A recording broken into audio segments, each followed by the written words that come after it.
Welcome to Section 420, Talkin Yankees.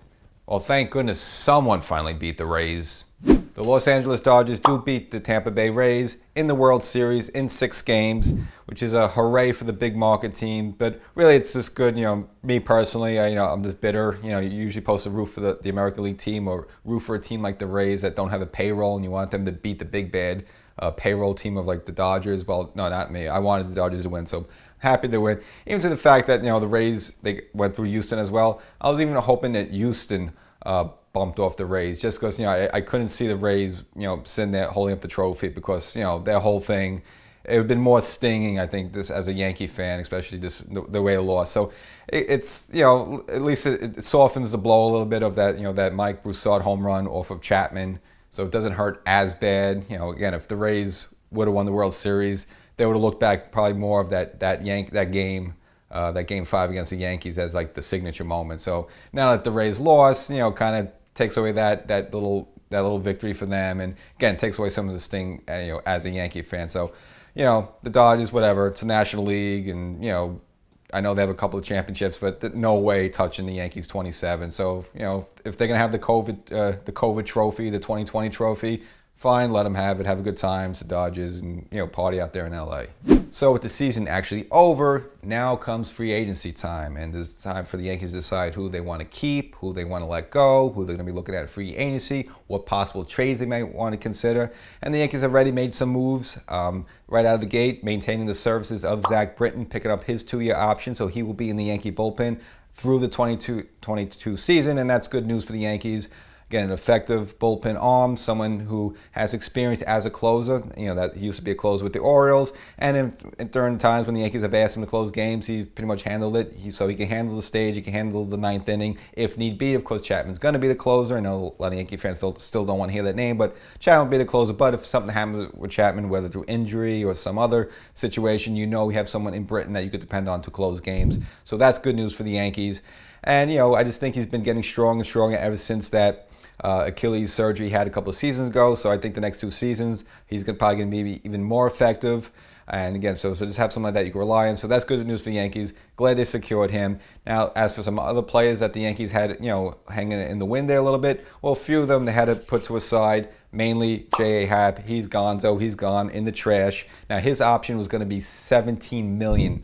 I mean, you can't imagine, even if the Yankees were like swimming in like rum and vodka, why would you pick up this guy's option for $17 million? I mean, J. Happ, give me a break. I mean, yeah, if the option was like, $3 or $4 million, say, all right, whatever, let's bring him back as a 4th, 5th starter. But $17 million, no way, he's not worth that. And again, I think he left a very bad taste in everyone's mouth just that game 2 during the divisional series. So he's gone. He's gone. Now for the Yankees, there was a couple other players that they could have thrown some offers to. Of course, they made a qualifying offer to DJ LeMahieu. They'd be crazy not to, for $18.9 million for 1 year. Now, the reason you make a qualifying offer is that if another team happens to sign him, you get a complimentary draft pick. So let's just say DJ does go sign with someone else, the Yankees will get a draft pick out of it. So, obviously you don't want to lose DJ, but if you do lose him, you do get something out of it. As for some other players that were in the same situation, Tanaka and Paxton, the Yankees did not offer a qualifying offer, so they're technically going to be in the free agent market, but still doesn't mean that the Yankees can't bring them back. It's just they didn't want to just pick up the option, because with Tanaka, it would probably have been some crazy number, which is like not worth it. If you want to bring back Tanaka, let him go to free agency, and you could probably bring him back on a cheaper deal. So probably of the 2 of them, again, I feel that they'll probably want to bring Tanaka back. Paxton, on the other hand, I think he's just gonzo. He's gone. Reason being, it's just like he's just not dependable. He hasn't been healthy the past couple of seasons. So, why you make an offer to him, and why you consider bringing him back? And again, the Yankees going to have some young arms in the bullpen. Again, you got Severino coming back from Tommy John surgery.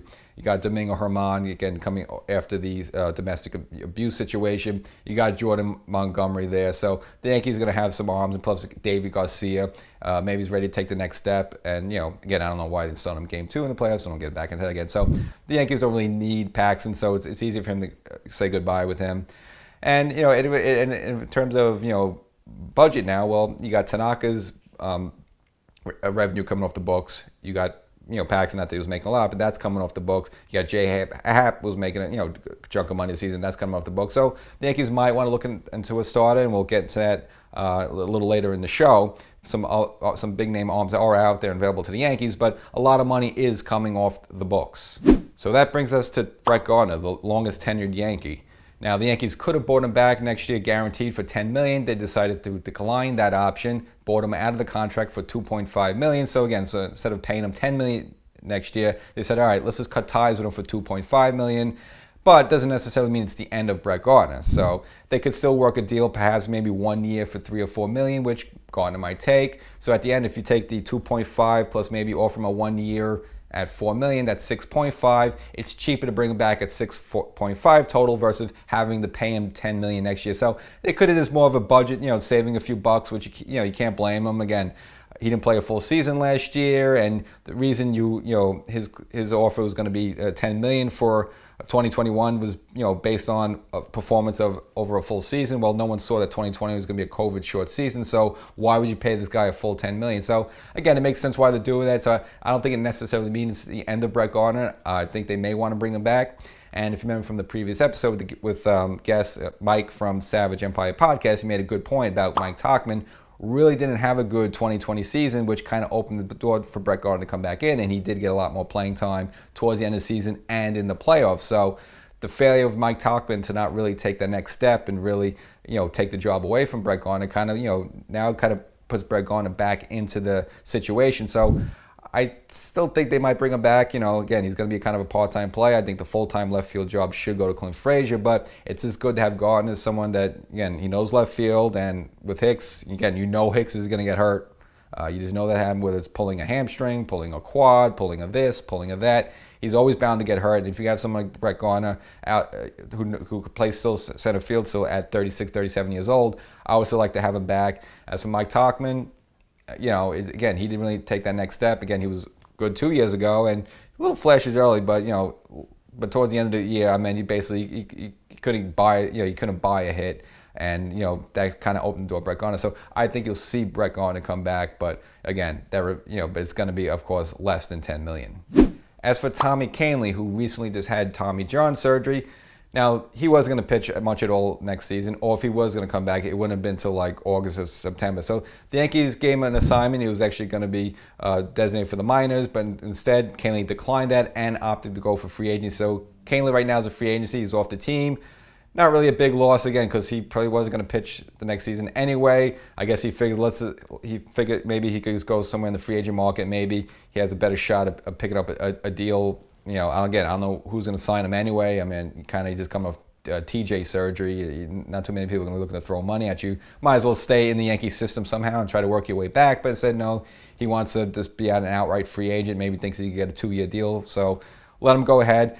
As for his tenure, he was good with the Yankees, very effective out of the bullpen in 2017 season. Took a little step back in 2018, but was decent in 2019 and good at the early part of this season. But unfortunately, tore his arm again. He has that funky changeup that he throws to lefties that makes him very effective against left-handed hitters. But I guess with all the torque, because here's a guy who throws high 90s, then he mixes that changeup, and I guess all the funkiness of going from that to the changeup, but it tore his arm. So it was unfortunately his season was done, and again, he probably would have had a shot to come back with the Yankees if he just stayed in the system, but he just wanted to go to free agency instead. So all I could do there is just wish him the best of luck.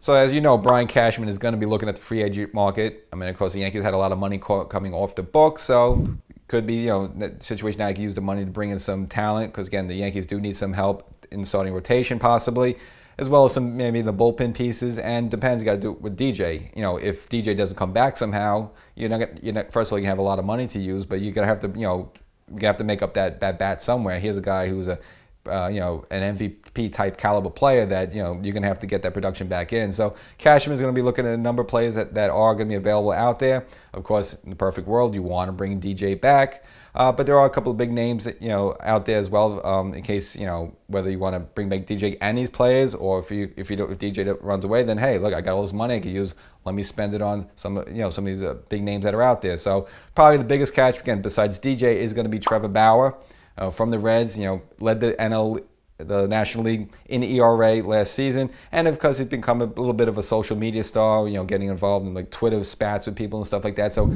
I don't know if the Yankees were exactly looking for that type of person to bring in. The Yankees are kind of conservative and buttoned up. Do you want someone like that who's going to be, making hay on social media?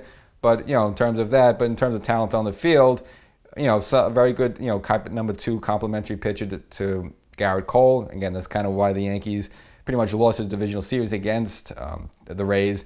They really just didn't have a strong starting staff. After Cole, the rest of it was just, you had the bits and pieces of the Game 2 fiasco. You had a kind of Tanaka who was not really the same Tanaka this season, and Jordan Montgomery, who, again, hadn't pitched in like 2.5 weeks and thrown him out there. So the Yankees could bolster up their starting rotation. So possibly, maybe you want to consider someone like Trevor Bauer to be a number 2 complimentary. Even with the Yankees having some, you may want to schedule, well, you got Severino coming back, but again, he's coming back from Tommy John surgery himself and hasn't even thrown a pitch yet. Can you depend that he could be a strong number 2 starter? So something Cashman may want to consider. The next big name, JT Realmuto, catcher. Now, very young still, only 31 years old. Again, he played for Phillies last season, but of course now he's going to enter the free agency market. And again, you look talking about someone who's probably the best catcher right now available in free agency. And of course, as you know, the Yankees, have a little problem there with Sanchez. But would they commit a big contract to something like that, which is pretty much telling Sanchez he's a goner. But he's going to command a big contract. Again, he's probably the most high-profile catcher available out there.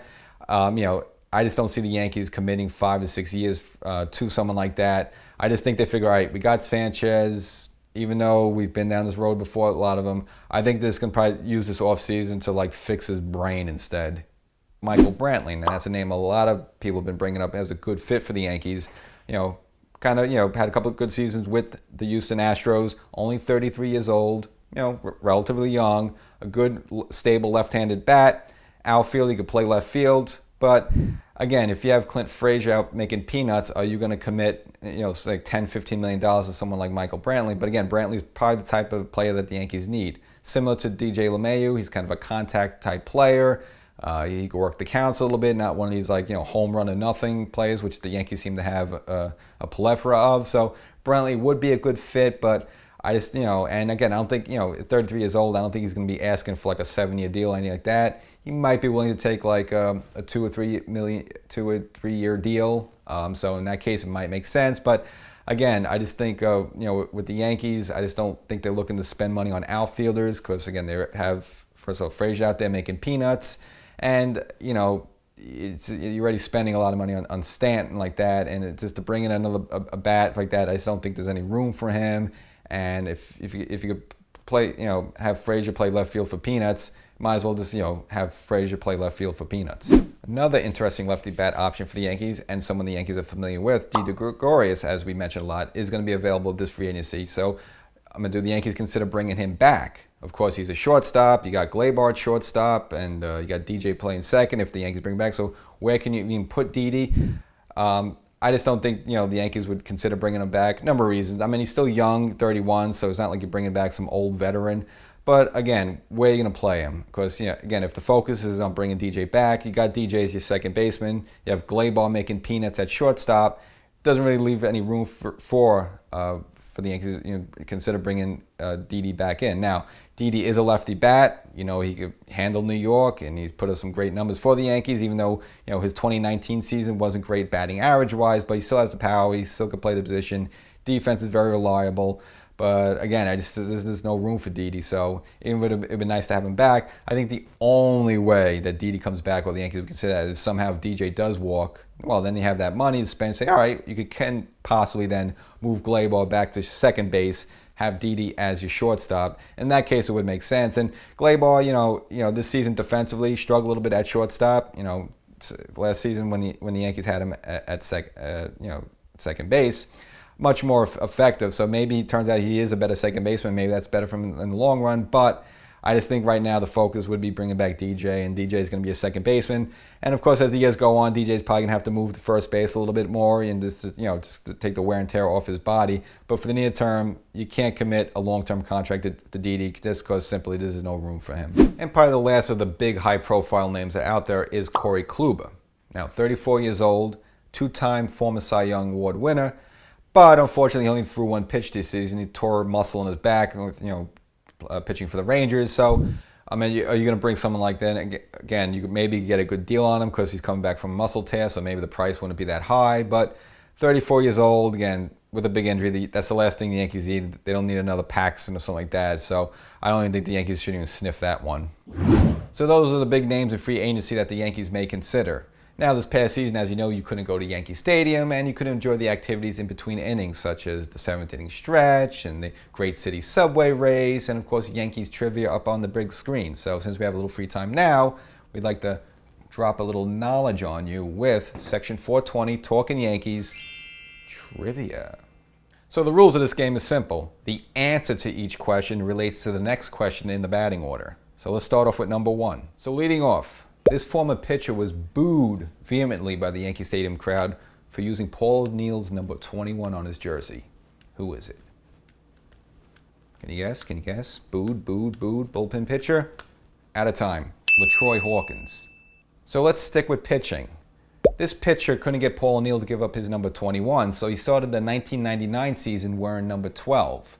So 1999, number 12. Who was wearing number 12 for the Yankees during the 1999 season? Can you guess? Can you guess? Can you guess? Number 12 for the Yankees? Roger Clemens. Wait, I know what you're going to think. No, Clemens was number 22. No, actually, Clemens started the 1999 season as number 12. Now, O'Neill wouldn't give up his number, so Clemens took 21, reversed it to be 12. Didn't really get off to a good start for the Yankees. It was getting booed a lot by the Yankee Stadium crowd as well. So midway through the season, as well as maybe for this being superstitious, wanting to be closer to 2021, Clemens then decided to be number 22 for the Yankees, and that would be his number for the Yankees the rest of the way through. And as you know, Roger Clemens came back for the Yankees in the 2007 season. Of course, he was in George's box, and Susan Waldman was very excited about that.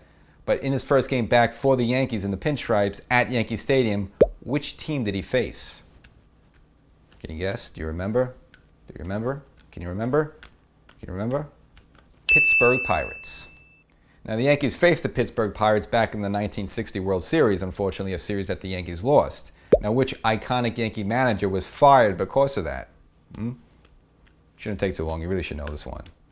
Casey Stengel. And sticking with the classic Yankees, let's go back even further. How about 1923, the first year at the original Yankee Stadium? Who hit the first home run during World Series play at the original Yankee Stadium? 1923. Shouldn't be too hard to figure out. Who was it? Who was it? Who was it? Answer is Casey Stengel. Casey Stengel, he wasn't even on the Yankees. What are you talking about? Yes, he wasn't on the Yankees. He was actually on the opposing New York Giants. But as a visiting player, Game 3, did hit a home run, gave the Giants a 1-0 lead, and that lead was stand, and actually the Giants would win Game 3 of the squad 1-0 thanks to Casey Stengel. Okay, but let's go a few games before that. Game 1 of the 1923 World Series. Name the player who hit an inside-the-park home run. Inside the park home run, Game 1 of the 1923 World Series. Can you guess? Think who could be? Who could be? Don't think too hard. What players were there in 1923? Casey Stengel. Casey Stengel, yes, again. Now, the game in the 9th was tied 4-4. Casey Stengel hit an inside-the-park home run in the bottom of the 9th to give the Giants a 5-4 victory and a 1-0 lead in the World Series. All right, 3 in a row for Casey Stengel. You're probably tired of hearing it, so let's switch gears a little bit. But we're going to stick with the Giants. As you know, it was the New York Giants, and they eventually moved out to San Francisco. So which 4-time All-Star Yankee left the team after the 1974 season to join the Giants? Can you remember? Can you remember? Can you remember? Bobby Mercer. All right, let's go to the next season, 1975. Who managed the Yankees during the 1975 season? Can you remember who it was? Can you remember, 1975, who managed the Yankees? Did you like the 70s Yankees? Answer is, actually there's 2 answers. Now, Bill Verdun started the season as a Yankee manager, going 53-51, but midway through was fired by Steinbrenner, and then he brought in Billy Martin, who finished the season going 30-26.